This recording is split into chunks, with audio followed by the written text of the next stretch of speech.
வந்து காவேரிக்கு தேவையான உதவிகள் எல்லாம் அவங்களோட அந்த திறந்திருக்க அந்த ஸ்டாலுக்கு தேவையான உதவிகளுக்கு எல்லாமே வந்து பார்த்து பார்த்து செய்கிறாரு. இதனால் காவேரி ரொம்ப சந்தோஷமடைகிறாங்க. விஜய் வந்து இப்படி பண்ணுறத பார்த்துட்டு அவங்களால வந்து ரொம்ப சந்தோஷத்தை தாங்கவே முடியல. அவ்வளோ சந்தோஷப்பட்டு நன்றி சொல்கிறாங்க. காவேரி உனக்காக நான் என்ன வேணாலும் செய்வேன், நம்ம பாப்பா உன்னை எப்போவுமே கஷ்டப்படக்கூடாது அப்படின்னு சொல்லிட்டு விஜய் வந்து சொல்கிறாரு. இதனால் காவேரி நிகழ்ச்சி அடைகிறாங்க. இந்த சூழ்நிலையில் காவேரி வந்து வண்டியில் வந்துகிட்டே இருக்காங்க. அப்போ வெண்ணிலா வடக்கு வந்து காவேரி கிட்டே ரொம்ப மோசம் வகை பண்ணுறாங்க. இந்த மாதிரி வந்து கல்யாணம் நானும் விஜயும் பண்ணிக்க போகிறோம், நீ இடைஞ்சலா இருக்காது, டைவர்ஸ் வாங்கின்னு போயிடு அப்படின்னா மாதிரி மிரட்டுறாங்க. அதை கேட்ட காவேரி ஒன்றால் முடிஞ்சால் பண்ணிக்கோ அப்படின்னு சொல்லிட்டு போகிறாங்க. இதை கேட்ட வெண்ணிலா செமையாக டென்ஷன் ஆகிறாங்க. இங்கே நடந்த விஷயத்தை எல்லாத்தையுமே ராகினிக்கிட்டே எல்லாக்கிட்டே வந்து சொல்கிறாங்க. அதெல்லாம் நடக்கவே நடக்காதுமா, கண்டிப்பாக உனக்கும் விஜய்க்கும் நாளைக்கு கல்யாணம் வந்து கோயிலில் நடக்கும், அதுக்கான ஏற்பாடு எல்லாமே நாங்கள் பண்ணிட்டோம் அப்படின்னு சொன்னோன்னா அன்பரசு வராரு. அன்பரசை பார்த்து முதல்ல வெண்ணிலா வந்து கோவப்படுறாங்க. அடுத்து அன்பரசு வந்து மன்னிப்பு கேட்டு எப்படியா விஜய் ஒன்று சேர்த்து வைக்கிறேன்னு சொல்லிட்டு வாக்கு கொடுக்குறாரு. அதனால் வெண்ணிலா ஓகேன்னு சொல்கிறாங்க. இங்கே வந்து இந்த மாதிரி வந்து செமையாக டென்ஷன் ஆகிறாரு விஜய். எப்படி வந்து அவள் இப்படிலாம் வந்து உன்னை வந்து பேசுவா, அவளை நான் சும்மாவே விட மாட்டேன்னு சொல்லிட்டு விஜய் வந்து வெண்ணிலாவை வந்து பயங்கரமாக கோவப்பட்டு பேசுகிறாரு. இதனால் வெண்ணிலா செம்ம டென்ஷன் ஆகிறாங்க. வர வைக்கிறதுக்காக வெண்ணிலா வந்து இந்த மாதிரி நான் வந்து இந்த உலகத்தில் இருக்க மாட்டேன், நீ வரலன்னா கோயிலுக்கு அப்படின்ற மாதிரி சொல்கிறாங்க. அதை கேட்டு விஜயும் வராரு. அங்கே வந்து பார்த்து விஜய்க்கு அதிர்ச்சி இருக்குது.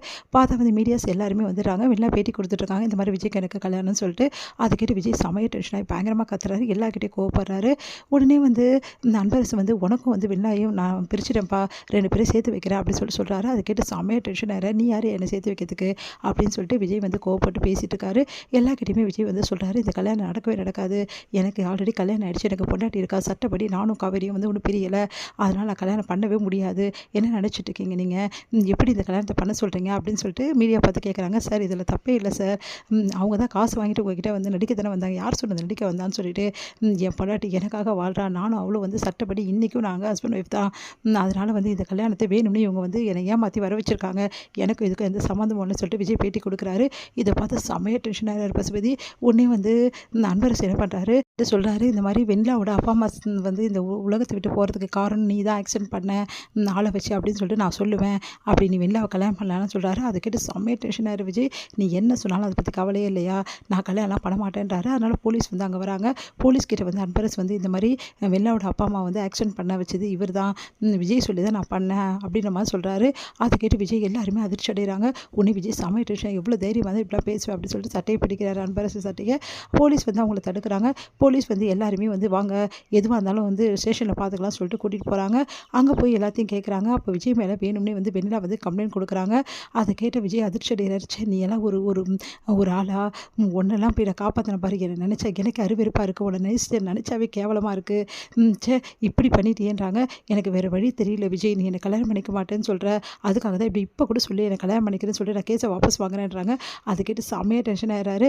நீ எல்லாம் ஒரு பொண்ணே கிடையாது, ஒன்றை மாதிரி ஒரு வந்து ஜண்டு கெட்ட ஜென்மத்தை நான் பார்த்ததே இல்லைன்னு விஜய் சொல்கிறாரு. இங்கே இந்த விஷயத்தெல்லாம் கேள்விப்பட்டு வந்து காவேரி வந்து ஓடி வராங்க ஸ்டேஷனுக்கு வந்துட்டு விஜய் பார்க்குறாங்க. விஜய் வந்து வந்து லாக்கப்பில் இருக்கிறத பார்த்து அதிர்ச்சி அடைகிறாங்க. ஏன் சார் என் புருஷனை பிடிச்சி வச்சுருக்கீங்க அப்படின்னு சொல்லிட்டு கேட்குறாங்க. இங்கே நீ யாருமா அப்படின்னோடனே நான் விஜயோட பொண்டாட்டி சார் அப்படின்னு சொன்னோன்னே, அப்போ நான் யார் அப்படின்னு வெண்ணிலா வராங்க.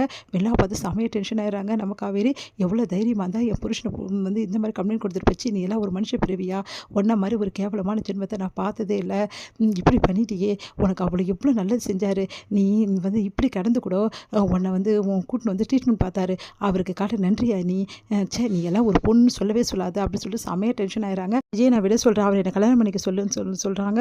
அதை கேட்டு காவேரி செமையாக டென்ஷன் ஆகிறாங்க. விஜய் எப்படி நான் வெளியே எடுத்துகிட்டு வருவேன், என் புருஷனை எப்படி காப்பாற்றணும் எனக்கு தெரியும் அப்படின்னு சொல்லிட்டு காவேரி வந்து சபதம் போடுறாங்க. எல்லாரும் அதிர்ச்சி அடைகிறாங்க இதை பார்த்து.